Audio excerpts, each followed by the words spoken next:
Hello, this is the Watchdog, and welcome back to Fun with Watches. If watches weren't fun, you'd only need one. Today we're going to review the Mathey Tissot GMT H903 Quartz. Let's start out with the wrist check. I'm still wearing this Steinhardt Ocean 1 500-meter titanium. And Grogu is wearing my Pangino Adriatic. Grogu asked Anakin Skywalker's Force Ghost about the time he called Padme an angel. Anakin said the movie got it wrong. He called her an angle because he thought she was really cute. All right, let's take a look at the watch. Comes in a fairly simple box. And I got this watch from Joma Shop.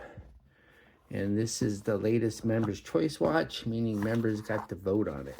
And if you're watching this review and you're not a member, paid member that is, then it's been a week since I published it because paid members get a week-long head start. But here it is. And once again, the members voted on this watch among a selection of 4 other watches similarly priced. So this is the one they chose. This is only the second Mathey Tissot on my channel. This is the latest Members' Choice watch on my channel, meaning that paid members voted in which watch I would review among a selection of 4. In this case, all 4 came from Joma Shop, which is one of the biggest gray market dealers online. I am not a Joma Shop affiliate, and this video was not sponsored by Joma Shop, and I purchased the watch with the Members' Choice funds. Mathey Tissot gets a lot of hate from the watch world as they basically become yet another homage watchmaker, but still keeping their Swiss-made credentials. It particularly bugs people that Tissot is in the name, even though the 2 brands are completely unrelated. This is a Quartz GMT watch featuring the Ronda 515 24H movement. Mathey Tissot also makes an automatic version with the Tissot caliber P293, but that is going to cost you $600 compared to the $160 I paid for the Quartz. The automatic also gives you a sapphire crystal, where this Quartz is just sapphire coated. This watch comes in 8 different colorways. If you want the basic colors, there's Pepsi Sprite, the Batman I chose, and an all-black bezel. If you want something a bit different, you can get a beige bezel with Votina hands and markers. There's also an all-black. If you want two-tone, there's a Pepsi and an all-green version. The watch is 41.9 millimeters if you measure the bezel, and the bezel just slightly overhangs the case. It's 49.9 millimeters lug to lug with inverted end links, and the end links are a little bit shorter than the lugs. It's only 11.1 millimeters thick if you don't count the Cyclops, and I never do. Has a 20 millimeter lug width, which tapers down to 18. And weighs 130 grams on the solid J-style bracelet with 2 links removed. The bezel is a 120 click unidirectional, and this being a GMT, it should be a 48 click bidirectional, but it's not. And that's just a cost saving thing because Mathey Tissot also makes dive watches, and so basically this is the same case and bezels of dive watch. And that's why it's unidirectional. Dive watch bezels have to be unidirectional as a safety feature. Then we have an aluminum insert with the black and the blue. The blue is a little dark. You have to have the light catch it just right to even notice the difference between it and the black. And then we have the black dial. It's flat black, no sunburst effect. We have Mathey Tissot up top, and then it says GMT. Then it says Worldwide Watches underneath the GMT. Now on the very bottom here, it says Swiss made, because this is a Swiss made watch. And then we have the minute markers, and then we have the indices. We have an upside down triangle at the 12, batons at the 6 and the 9, dots everywhere else. And then we have the fence post minute hand and the Mercedes hour hand, lollipop second hand. And then we have a GMT hand that's red with a loom tip. Then we have a date at the 3 with a Cyclops. And the Cyclops doesn't magnify the most. It should magnify a little bit more, I would say. Then we have a signed screw down crown. The thread action is good. When you go to unscrew it, you don't feel a lot of resistance. It pops nicely. And when you go to screw it back in, it catches right away, and you don't ever feel like you're going to strip it or anything. So I like the crown thread action. I think that's a highlight of this watch. This is not a traveler's GMT. This is a collar GMT. Meaning, when you go to set the GMT hand, you set it with the crown. A traveler's GMT, you'd be setting the hour hand. And you can only move the GMT hand in one direction. So when you go to set it, if you go too far, well, then you have to go all the way around again. So, but since it's smooth and doesn't jump, you never have to worry about alignment issues, which is something you have to do with a jumping GMT hand. Then if you go in the other direction, it's the date.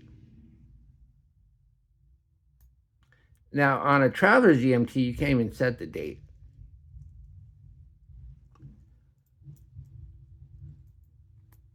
Then we have the crystal. Crystal is flat and it's sapphire coated. It's not sapphire. And in fact, if I put my diamond tester against it, it does not register. So this is supposed to make it scratch resistant without the cost of sapphire. Now, one thing though, there's not a ton of reflection. So the downside of sapphire crystals is there's a ton of reflection if they don't use AR coating or don't use good AR coating. So maybe sapphire coated's okay. I don't know. I'm not going to scratch test it though, because if I scratch it, then I ruin it. And then we have the case. Case is solid steel and it's brushed, and the lugs slope down a little bit, which is nice because like on this Steinhardt here, the lugs are completely straight, don't slope down, and there's a big gap there. This one kind of fills the gap by sloping down. Then it has 1886 on the side. This is when Mathey Tissot started. So it's a nice case. They did a good job with it. And then we have the case back. Case back says Swiss made Mathey Tissot GMT H903.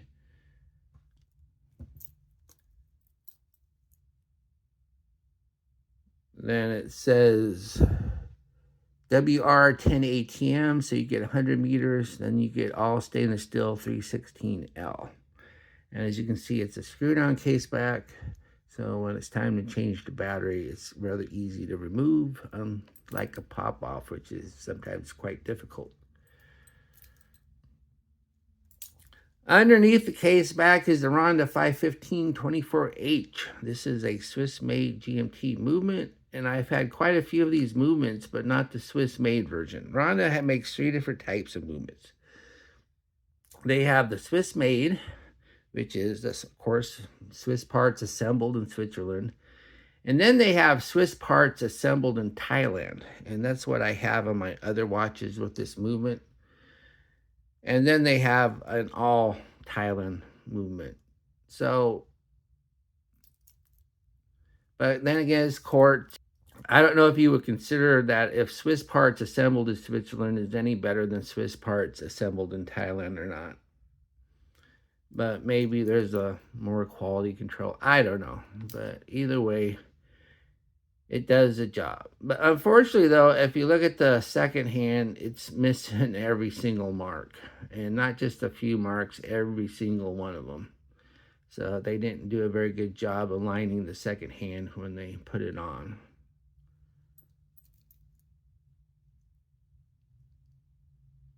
Then we have the bracelet. I like the bracelet. They did a good job. Once again, though, the end links are a little shorter than the lugs, and so it can be a little sharp there. But the simple fact that they are shorter than the lugs means the watch can wear a little bit smaller, because this is a 42mm watch. And the brushing is really good. As you can see, the side links are brushed, the center links are polished. And we have push pins, not screw pins. I'm perfectly fine with push pins. Yes, screw pins are more premium, but push pins are just easier. Plus, also, this is a J-style bracelet, so if it did have screw pins, they would be really tiny. Then we have the clasp. The clasp is milled lower, pressed upper. And unfortunately, though, it's a friction clasp. It's not a push button. So if you want to open it, you got to pull out the fold over, and then you got to put your thumbnail there. And now it's not too bad. I've had some Invictas where you could just barely pull them out, but a press button would have been so much nicer. And according to the specs, the automatic version does have a push button.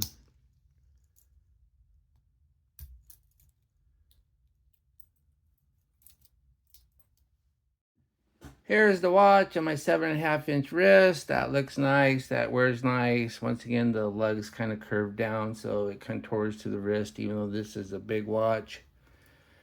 I only removed 2 links, though, so the bracelet's a little short, but I did push it in 1 micro adjust.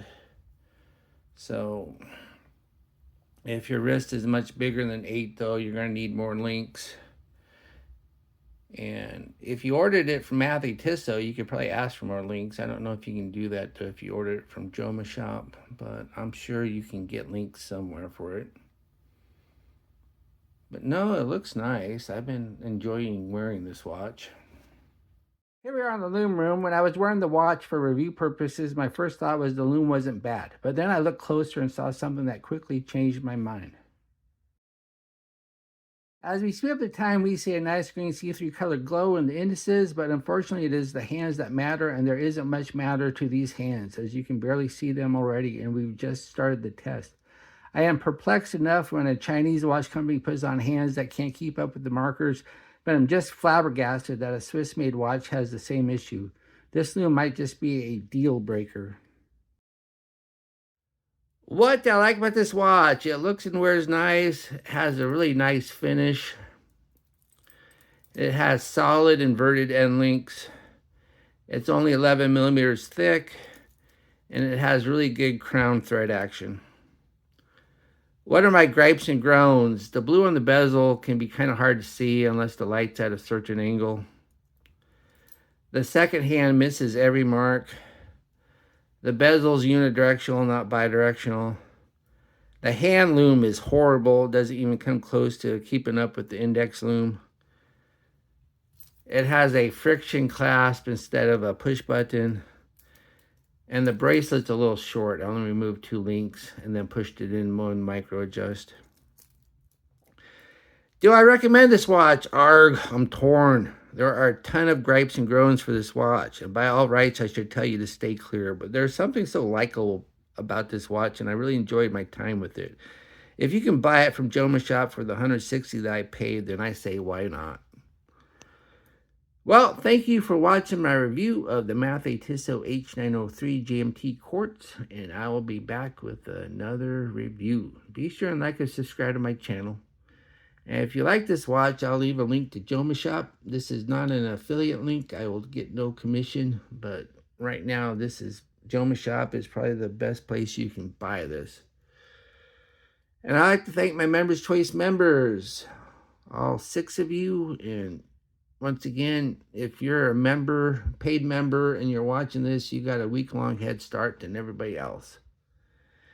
And now that I've reviewed this watch, once the main review goes public, I will put this watch for sale, and after I sell it, we'll put up another vote for the members. Bye.